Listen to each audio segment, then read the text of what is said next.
All right. So let's start. Are they coming? No worries. Sure. Yes. From previous class, any doubts you guys have? Did you even read the reader or magazine or not? No. Please don't do that. You have to study. Okay.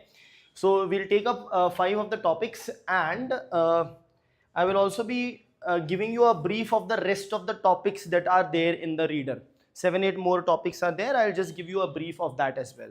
So what we will follow is we will cover these 5 news first, then we will solve the questions based on this, and then I will give you a brief about the remaining 7 topics also, which you have to do it from the reader. So let's get started with the first news, which is about Niti Aayog's investment friendliness index. Investment friendliness index. See, Niti Aayog brings this index with respect to the different states of India that are present. Okay. Now, if you know that previously there was a report called as the Ease of Doing Business Report, EODB, Ease of Doing Business Report. However, this report, which was brought in by the World Bank, was discontinued because there were a lot of allegations of corruption and coalition, wherein it was alleged that World Bank is giving favorable readings for certain countries. So that has stopped. Now, in place of that, the World Bank itself have come up with the Be Ready Index. Now, this Be Ready Index presently is for only handful of few countries. In the very first edition, India was not involved. But going forward, India will be a part of Be Ready Index. We are founding members of the World Bank. However, our Niti Aayog brings its own investment friendliness index report, right, wherein it compares the different states with respect to how easy it is to start a business and how easy it is to end a business. So we will see which are the states that are topping. I believe Maharashtra is at the top, and then you have Tamil Nadu, etc., which we will see in detail. Second is about the index of core industries. So index of core industries, there is something known as index of industrial production. Now, from this index of industrial production, we segregate 8 core industries and find out their index. Right there, that the base year of that index of core industries has changed to 2022-23. As you might already be aware that the base years are getting revised. Right, it got revised for CPI, it changed to 2024, for GDP it changed to 2023. So for the core India index of core industries has also changed to the base year 2022-23. We will understand what this is, we will understand what IIP is, and we will also see because of this change what impact has happened in index of core industries. Next is India becomes party to WTO's agreement on fisheries subsidy. Now, World Trade Organization, which is there, it works on the principle of free and fair trade. Free and fair trade means the trade should be completely free. There need not be any hindrances, challenges. At the same time, it should be fair among the different countries. It is always hell-bent to try to lower the subsidies. It wants to lower the subsidies all around the world. So with respect to the fisheries subsidies, there is an agreement which we will see what that agreement is. India has accepted to become a part of that agreement. That is why it is in news. Next is the National Investment Policy for urea. Now, urea is a very important fertilizer. It provides nitrogen. So the 3 macronutrients NPK that are there, nitrogen, phosphorus and potassium. K stands for potassium. So nitrogen is obtained from urea, and 45% of the total fertilizer that is used is urea alone.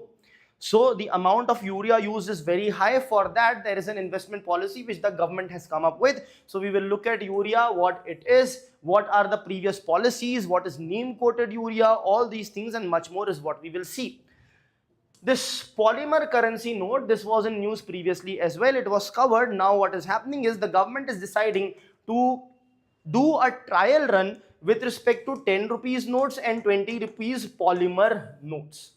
Now, why polymer notes? Presently, what kind of notes do we use presently? Paper notes. What kind of paper notes? These are 100% cotton based paper notes that are there. However, we are shifting to polymer notes. Why do you think we are doing that? Protecting the from wear and tear. Very good. So what will happen because of that? Very good. It will last longer and it will save some money for us to print it. Anything else? It is more hygienic as well. Okay, paper notes, waterproof, smudge proof, they will be sweat proof. So when we transfer from one person to another, the note changes hands, if the bacteria, everything is also more attracted towards the cotton based paper note that we have as compared to the polymer notes. So this is what we will see in this particular topic. Let's now move ahead to the first article or first topic, that is Niti Aayog's investment friendliness index. So this is the first ever, so that's why it becomes really very important. First ever state investment competitiveness index which is brought out by Niti Aayog. Now it basically nothing but benchmark readiness of the states as well as union territories. So union territories are also incorporated in it to attract and sustain the investment. So two things are being checked: can they attract investment and can they sustain the investment that they have attracted so far. Now this provision of the investment friendly state index, or the exact name is the Niti Aayog's investment friendliness index, it was already announced in budget 2025-26. That means the last budget, not the budget that was announced this year, the last year what the budget was announced. In this they had mentioned it is based on the vision of Viksit Bharat. See, now anything the government does, it is based on the vision of Viksit Bharat only. You can quote these statements in your mains answer. What will it do? Of course it will promote competitive federalism as well as cooperative federalism. Competitive because it's a competition among each state. Now when the Niti Aayog will come out with this report and publish its report, so the investors will have the data. So for example, with respect to ease of doing business report, investors used to decide which country to invest in. Now from this friendliness index, the investors will decide into which states they should invest the money. So that is what is going to lead to competitive federalism. Let's look at the framework and methodology. So the criteria becomes really important. It is based on 8 pillars of assessment. That means 8 main criteria are there. You should remember those criteria. I think I have a picture of that criteria over here. Yes. So these are the criteria along with the weightage. Very important. Exact weightage, if you don't remember, not a problem. But the highest to lowest sequence you should know. Infrastructure. Infrastructure is given the highest weightage, that is 25%. This is basically logistics, digital readiness, physical infrastructure, roads, connectivity, etc. Whether that is there or not. Imagine that there is a city or there is a state in which there is hardly any connectivity. It will be very difficult to invest in that. Next is the business climate. This talks about the ease of doing business, the regulatory requirement. Easiness or ease of starting a business, ease of closing a business. Next is resources. Resources means the availability of labor, for example, right? So availability of land, labor, utilities, as well as natural resources to start the business. Next is regulatory ease, the transparency, time-bound approval of the state government. Central government would be more or less the same for every state, but the state-wise government will differ. So this is regulatory ease. Then you have the government's policy as well. Again, the policy of the state, how much they facilitate the investment or deter the investment. Then financial health, very important. How is the financial health? GDP, debt to GDP ratio, how much is the state in debt? For example, recently the Chief Minister of Tamil Nadu has mentioned how much debt they have, around 12 lakh crore rupees of debt. So that is what is of 7%. Then you have the institutional environment. Institutional means measures the effectiveness of the various institutions that are present over there for regulatory enforcement, 6%. And then finally, environment resilience. So environment resilience, this is sort of an environment friendly nature, social help, all those things will be taken into consideration. Three things: environment sustainability, social responsibility, and good governance, ESG. These will be present in this and given a weightage of 5%. So these are the criteria that was used to measure the friendliness. So overall top performance, yes, Gujarat is at first. So Gujarat, the state of Gujarat is ranked 1 over here. The state of Maharashtra is ranked 2nd, and the state of Tamil Nadu is at the 3rd place. So these are the top 3 states. Now category leaders, they have divided into categories because it is very difficult for the hilly states to beat some of the coastal states that are there. You can see that this is a coastal state, this is a coastal state, this is a coastal state. Being a coastal state really helps the state to become more affluent, right? Why? Because the trade, majority of the trade takes place through sea route, so everything from the international sources will come from here, and if it has to go to elsewhere, it will go from here. Imagine that something needs to be transported to the rest of the world from Madhya Pradesh. It will come to Maharashtra or Gujarat and then be transported to the rest of the world. So that is why these coastal states become really, get a lot of advantage. Anyway, even then they still have to manage to be good. So that is why we have separate categories so that other states should not be disheartened, right? Among them also there should be competition. So when it comes to the last state, we have the ranking Gujarat, Maharashtra and Tamil Nadu. For hilly and northeastern states, Uttarakhand, Assam and Himachal Pradesh are the top 3. And then for union territories or city states means, now Delhi is a union territory, plus it is a city state also, it is the city as well as the state. Now same goes for Chandigarh city and state. So for them also Delhi is first and then comes Chandigarh. So these rankings will hold importance, please remember them. What are the success factors? Different states have different reasons for success. Remember this, in prelims they may not ask, but in mains you can use this argument for their success. Gujarat, it's a port. Ports are there, same is the case with Maharashtra. Power and fiscal discipline is very important for Maharashtra. Strong business climate, highest earning is over here. Earning per investment, the earning per investment, or you can say the profitability is very high when it comes to Maharashtra. For Tamil Nadu, it's the infrastructure, exports, high MOU conversion. MOU is memorandum of understanding. When two parties come under understanding, they sign an MOU. Now that is simply an MOU. Whether you actually implement or not is a different thing. So in Tamil Nadu state, a lot of MOUs are getting converted into actual deals. That is one of the reasons. Goa, you have the resources, regulatory ease as well as renewable energy. Regulatory ease is very important. The Goa government is quite liberal in nature is what you can say. Now, why do India need this index? Of course, this is, you should know why do we need this index. Simply because to understand where we are, to identify the issues, to address those issues and improve on it, to create competitive federalism so that the states compete with each other, cooperative federalism, and at the same time identify the top performing states, the low performing states, then what interventions we should do to improve them as well in order to increase the overall environment of doing business in the country. That is why it is needed. And of course, it supports Vikasit Bharat, higher investment requirement for sustained high growth. Investment has been the largest contributor to economic growth, fair enough. So since investment has been a growth factor, so we can attract more investment, we can attract more foreign investment also into our states, right? We can project, we can have certain states which become role model for the rest of the states to attract more and more investment. Encourages reforms by the state. Now when rankings are given, other states would want to become better. Maharashtra would want to come at top instead of second, so does Tamil Nadu, so on and so forth. States that have not featured would want to be featured in this ranking. That is the idea. What are the challenges highlighted? The challenges highlighted is that the FDI is concentrated in 5 states alone. So Maharashtra, Karnataka, these are the main states, Gujarat, where FDI is concentrated. FDI, if it is coming here only. This is a challenge which will lead to lack of development in other states. That is why we see migration a lot. All those things come from here only. Land acquisition and approval delays are there.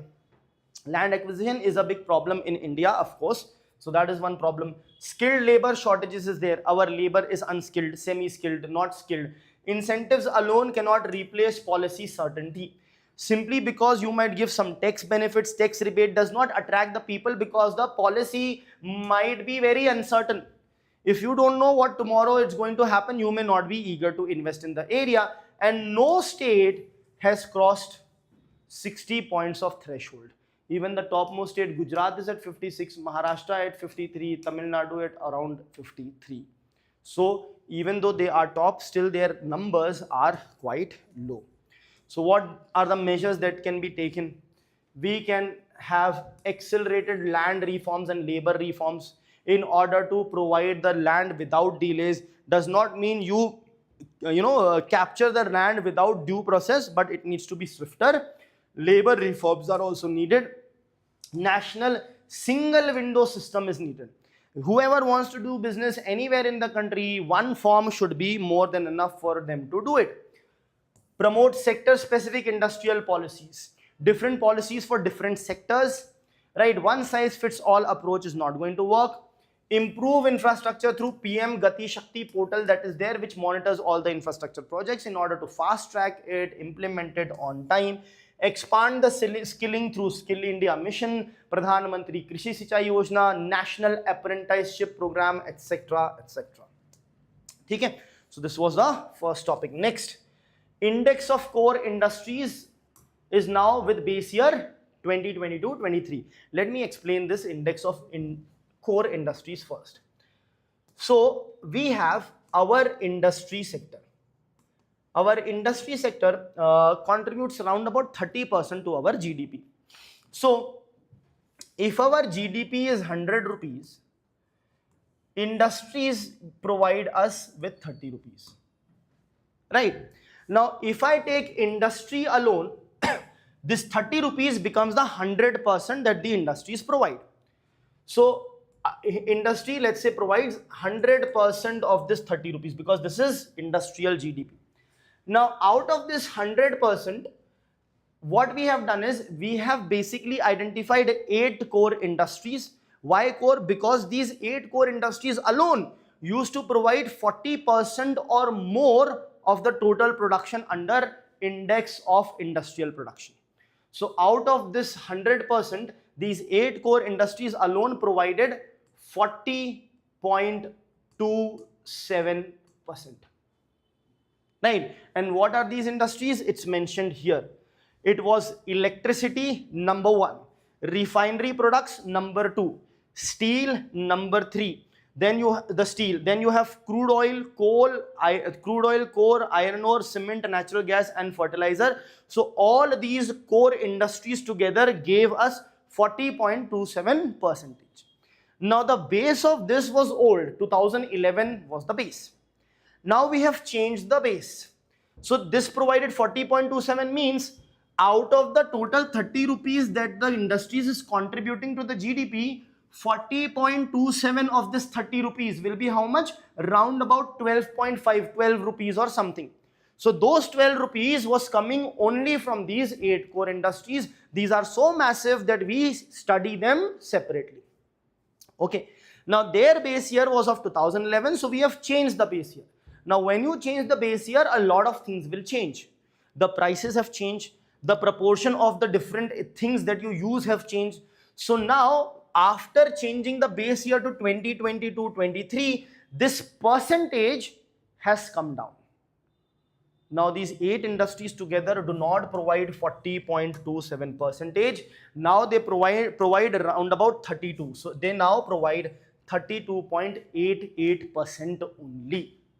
Okay, this is important, right? Like we have seen in our classes with respect to CPI. Previously, food weightage was how much? 45.86%. Now it has come down to 36.75%. In the same manner, the 8 core industries used to contribute 40.27% of the entire industrial production. Now they contribute only 32.88% of the entire industrial production. So you can clearly see that core industries account for only 32.88 weightage in IIP. Earlier it was 40.27, which I have already said. Now, one more thing is, I think I have already mentioned, yes, I have mentioned that these were 8 core industries, right? But now here you can see how many? 1, 2, 3, 4, 5, 6, 7, 8 and 9. You can see 9 are there. So what has changed? This iron ore has been added, which was not there previously. So previously you had 8. Number 1 was electricity, number 2 was refinery, number 3 was steel, number 4 was crude oil, number 5 was coal, number 6 cement, then natural gas, then fertilizer. However, in the recent one, iron ore has been added. So now there are a total of 9 core industries which you can see. Iron ore has been added as the 9th core industry in the 8 core industry index. Okay? So that is important for you to remember. This is the weightage which in that graph also it is shown. So you can, and you don't have to mug up the numbers, just remember that electricity is first, second is refinery, and third is steel. You know how I used to remember is, for me out of this the most important is electricity, is what I used to feel. Okay, if electricity is there, you can simply sit nicely at home and enjoy. So I remember this is the first most important, it is the topmost. Second, remember refinery. India imports a lot of crude oil and we refine it on our own and we export it also to others. So refinery becomes the second most important, and third is steel.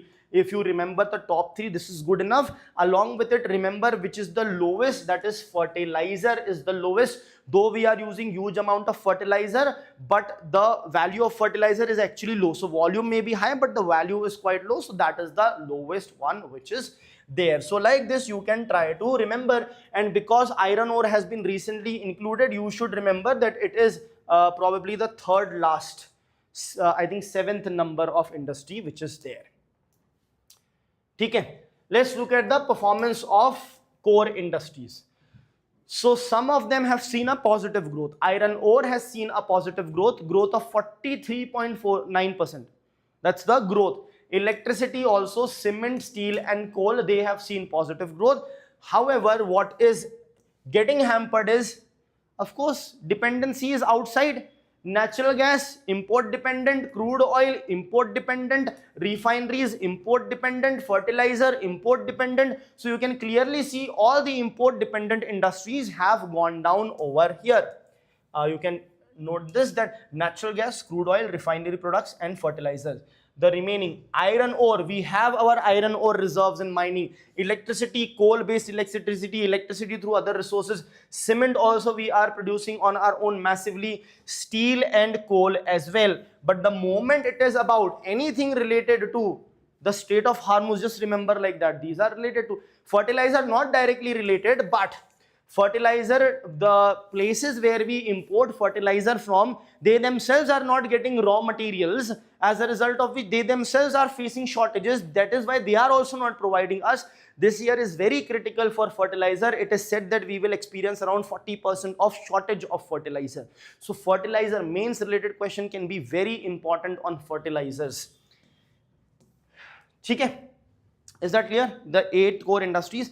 Next is India becoming party to the WTO's agreement on fishery subsidies. WTO is World Trade Organization. So a bit of history of world trade you should know. So there was International Trade Organization first, immediately after the Second World War. However, this was discontinued. Right. Then we had the General Agreement on Tariffs and Trade, that was known as GATT. This is what continued since till a long time.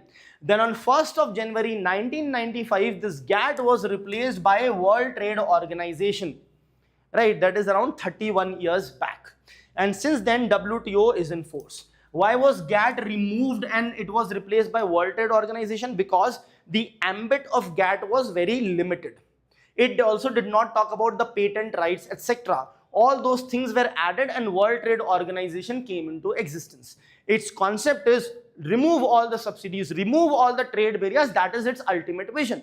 It wants free and fair trade. So now it has, India has agreed or accepted the WTO agreement on fisheries subsidies. What is this agreement? Under this agreement, WTO says that whoever is doing fisheries in the overfished stock, the area, the region which is overfished, overfisheries is happening over there, don't provide subsidies to those people.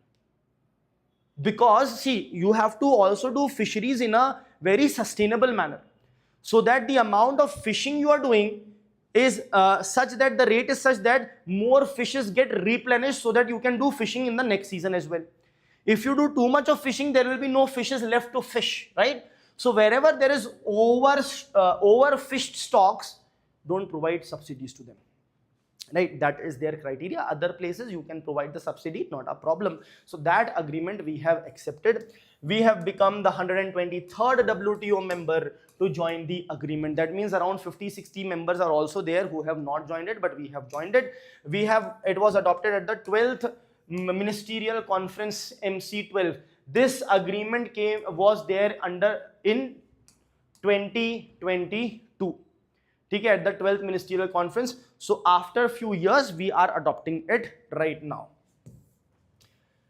Let's look at the scope and key provisions. So it covers marine wild capture fisheries. So it basically covers the marine fisheries that are there in the international waters. Okay? Then applies to fishing related activities at the sea. Whatever fishing related activities are there. Now certain things are excluded. Aquaculture. When you are growing your own fishes in the ponds, in the artificial ponds, when you do that, artificial ponds, and inland fisheries. So within our country, India, whatever is the inland fishery that will happen, right? So within our country, over here in the rivers, whatever fishery we are doing, that is not covered in that. What is the main objective? Eliminate harmful fishery subsidies. In areas wherein fisheries is already too much done, if you provide more subsidies and people will do more fishing, it is not a good thing. Right? Promote sustainable use of marine resources. Okay? That is the idea. So let's see what are the harmful subsidies targeted.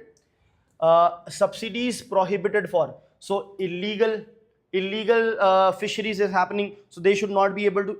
Illegal as in the government is not giving them money and saying that go do it illegally. People are taking the subsidies and doing illegal fishing area where it should not be done. All those things should be curbed. Unreported fishing, unregulated fishing, all those things should be avoided. So the name is illegal, unreported, unregulated fishing should be avoided. Fishing of overfished stocks should also be avoided. Okay? This is what needs to be avoided over here. Significance, it protects traditional and small scale coastal fishers. So the fisher people who are there in small scale, etc., it protects them, it helps them. It creates a level playing field because the people who are doing illegally were also getting the subsidies. So it helps and ensures that they don't get the subsidies so that the other people can get more benefits. It will strengthen the livelihoods of the small and poor and marginal fishermen that are there. It will provide them employment as well as food security as well. Right? That's the whole point of it. Okay. Now, because this is a news, this was not there in the article, but this is related to fishery. Any static question can be asked. For example, the exclusive economic zone. Please know the concept of exclusive economic zone. Generally, from the shore up to 200 nautical miles is basically the exclusive economic zone for any country. Okay, this is our exclusive economic zone. This is the territorial sea. This is the contiguous area. And later on, beyond that is going to be international waters. Okay, so this is important. Next, National Investment Policy for Urea 2026. What is the CCEA? Cabinet Committee on Economic Affairs. So, Cabinet Committee on Economic Affairs has approved the National Investment Policy for Urea 2026. It supports what? Atmanirbhar Bharat. See, whenever we are doing certain imports on certain things in which we are highly dependent on imports, if there is any policy for its production, you can talk about it is going to help us in Atmanirbhar Bharat. If already we are doing something very well in a particular sector, let's say service sector, and there is a policy, you can talk about Vikasit Bharat, developed India. Okay? Anyway, so here Atmanirbhar Bharat in fertilizer production. Where has the government also talked about Atmanirbharta of pulses, right? Those things you should remember. What is the objective? Promote new gas-based urea plants. Gas-based urea plants, plants which are going to use gas for its production of urea. By doing this, the government is trying to increase the urea production. If you increase the production, it will reduce the import dependence. Okay? And it will increase India's fertilizer security. See, it's one and the same thing. But it's the method of writing and the method of projecting different things. Urea production increases, import reduces. It strengthens India's fertilizer security. If you want to say more, you can say it will save our import bill. It will save our foreign exchange. It will help us in current account deficit surplus, right? Those are the things which are already linked. Now, what are the key features? Around 8 to 9 new gas-based urea plants will be there with a capacity of 12.7 lakh metric ton per plant. So this is going to add a total of 10 million tons of urea. Okay? This is urea's formula, not as such, you should no need to remember, but know that it provides nitrogen. It basically provides nitrogen, okay, to the plants. Why is needed? Simply because there is a demand supply gap. We have a high demand, but the supply is very less. That is why we need. Annual demand is 40 million tons, domestic production is 30 million tons, so 10 million tons is the import dependence. So how much percentage are we dependent for urea?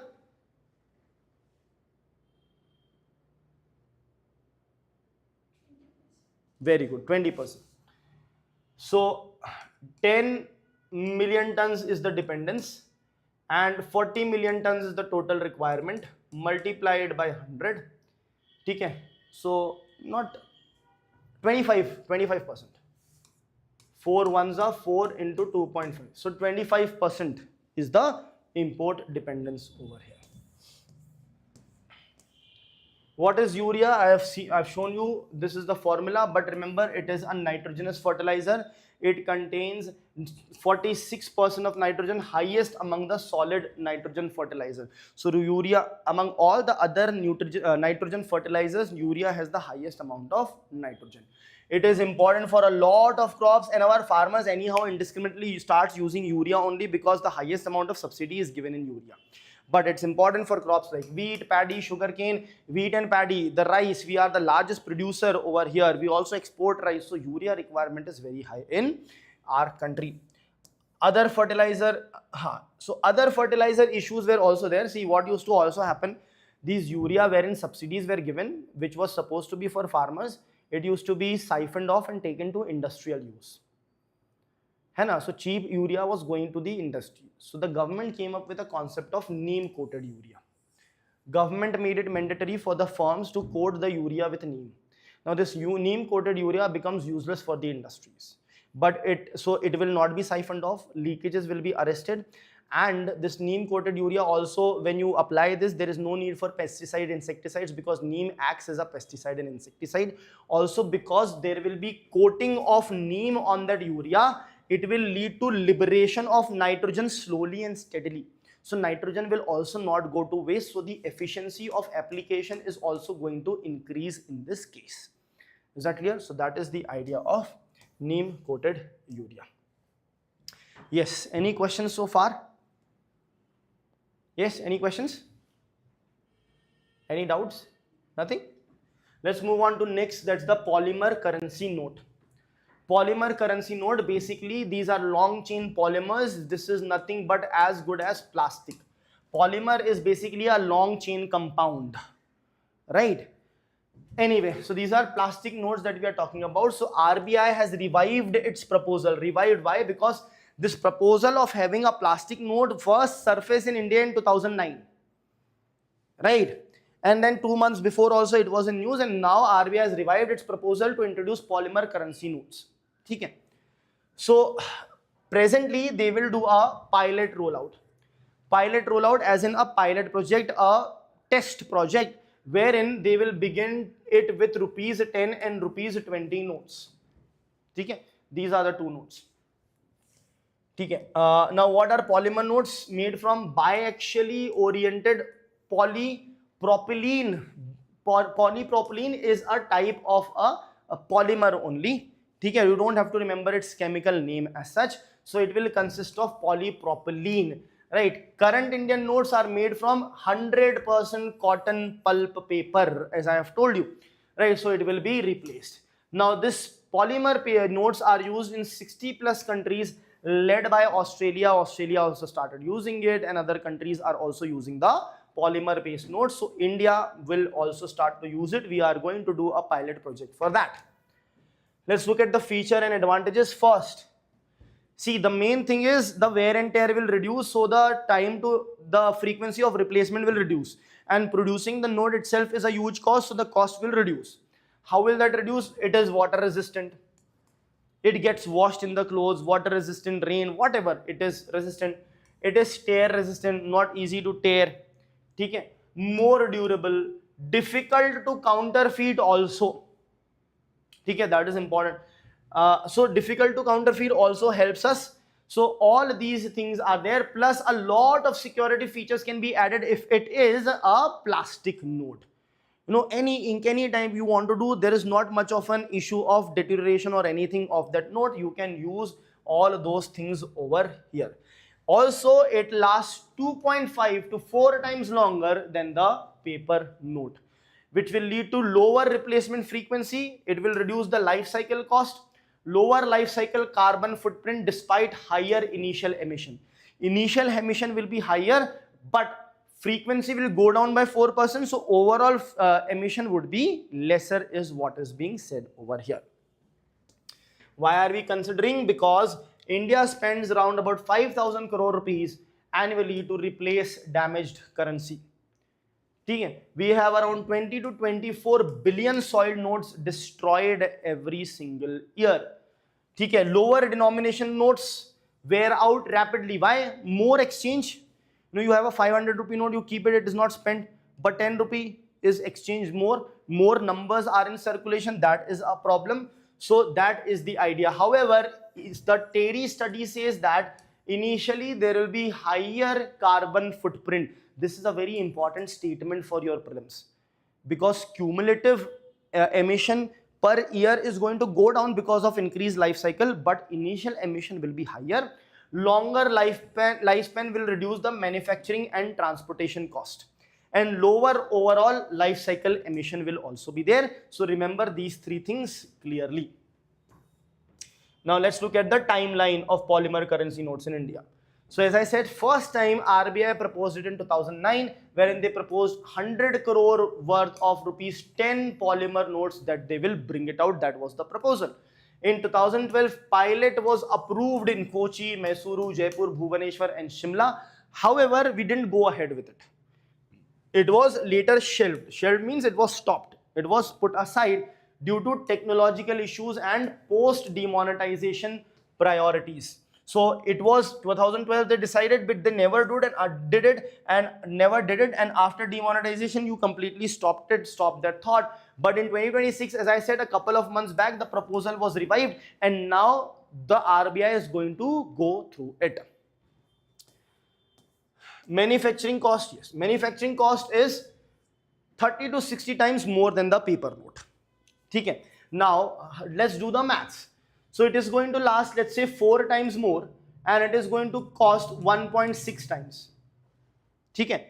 Even if it costs us 2 times, but it lasts 4 times, so the overall expenditure is half. Make sense? So overall expenditure will be less than half because it costs only 1.6 times. That is the idea.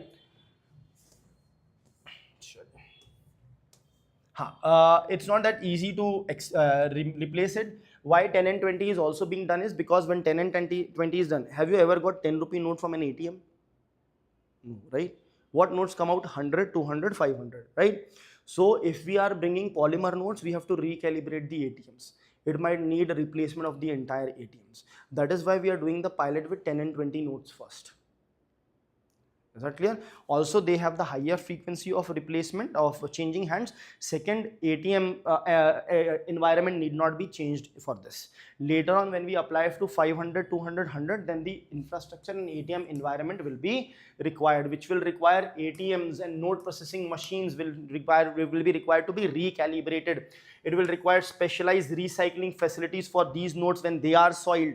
Right, and additional implementation cost will be there for that. This will also be a cost, replacing ATMs and all for the banks and everyone. It will be a cost. So this is the idea. Now with respect to physical, the idea is digital payments are increasing, but physical currency is still quite prominent in India.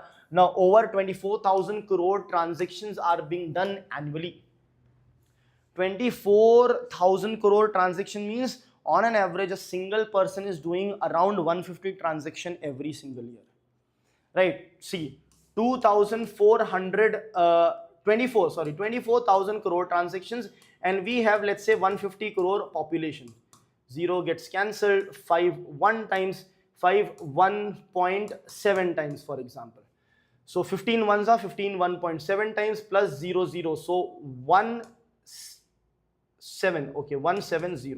So basically around 170 180 transaction a person is doing annually. So every 2 days at least one online transaction is what we are doing. So that is the, and imagine out of 150 crore people, so many are children age 1 year, 2 year, 3 year, 4 year. They are not transacting. So many people don't have smartphones. So it's the remaining 70-80 crore people who would be doing it. So this number gets doubled. These 80 crore people are doing 360 transactions every year. That means minimum one transaction every day it is happening. But why cash still matters? Simply because currency in circulation is very high. 41 lakh crore rupees is in circulation, essential for informal economy, rural and remote areas, small merchants, emergencies, power network failure. So emergency money needs to be there with us. Is that clear? Any questions? Yes? Nothing? Let's have a look at the questions then. With reference to Investment Friendliness Index 2026, consider the following statements. It combines objective indicators with investor perception surveys. Chalo, we'll see what this is. Second, it replaces the World Bank's ease of doing business framework for benchmarking state and union territories. This is correct. So 1 is correct. I told you. 1 is correct as in, sorry, 2 is correct as in World Bank's ease of doing business report has been replaced, but there is another thing, Be Ready Index. That is also important to remember. So 2 is correct. When 2 is correct, this option is gone. It evaluates states only on infrastructure and business climate. It is incorrect. So the correct answer is A, that is 1 and 2. Next, which of the following correctly describes the index of core industries? It measures the production performance of selected core infrastructure industries and serves as a leading indicator for industrial activity. It measures wholesale price inflation. It measures the profitability of public sector. It measures capacity utilization in the manufacturing sector.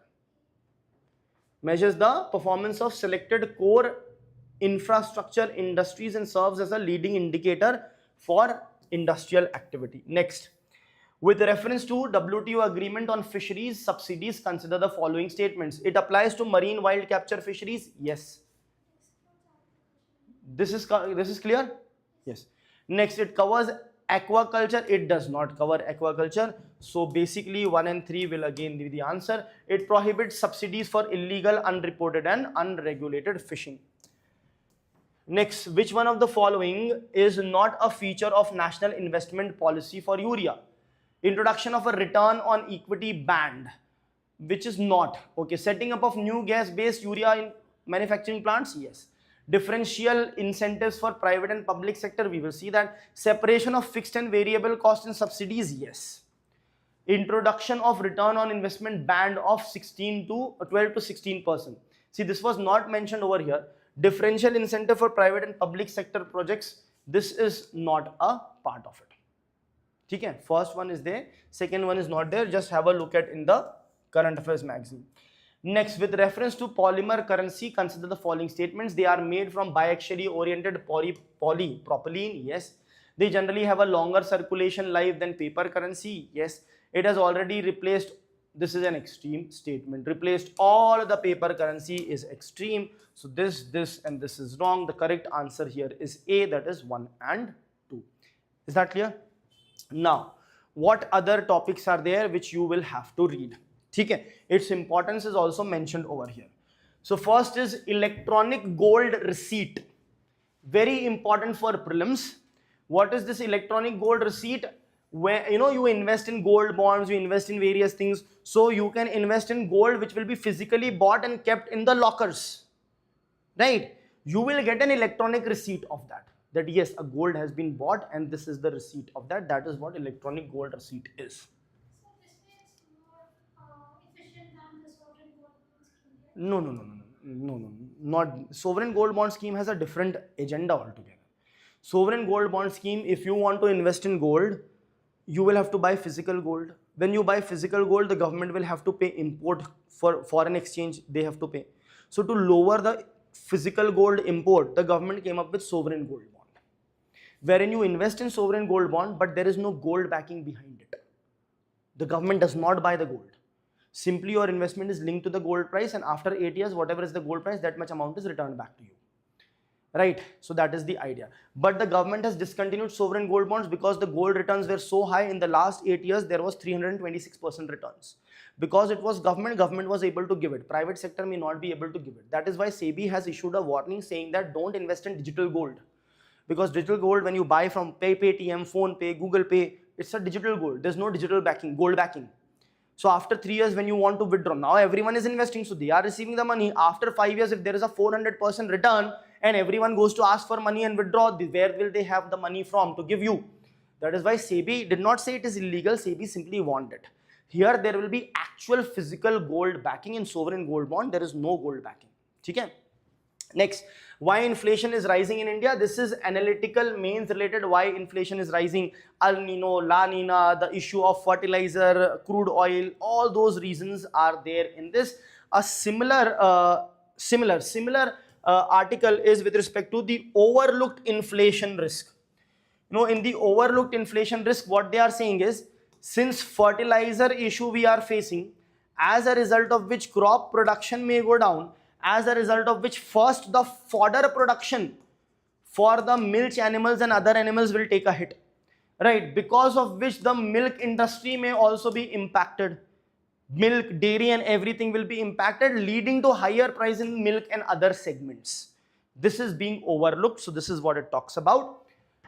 Then white gold, cotton is what is called as white gold, India's cotton story. How we were a net importing country, from net importing we have become net exporting country because of BT cotton. This is the GM cotton that is there. The only crop for commercial use, only GM crop for commercial use is BT cotton. There was BT brinjal, taken back.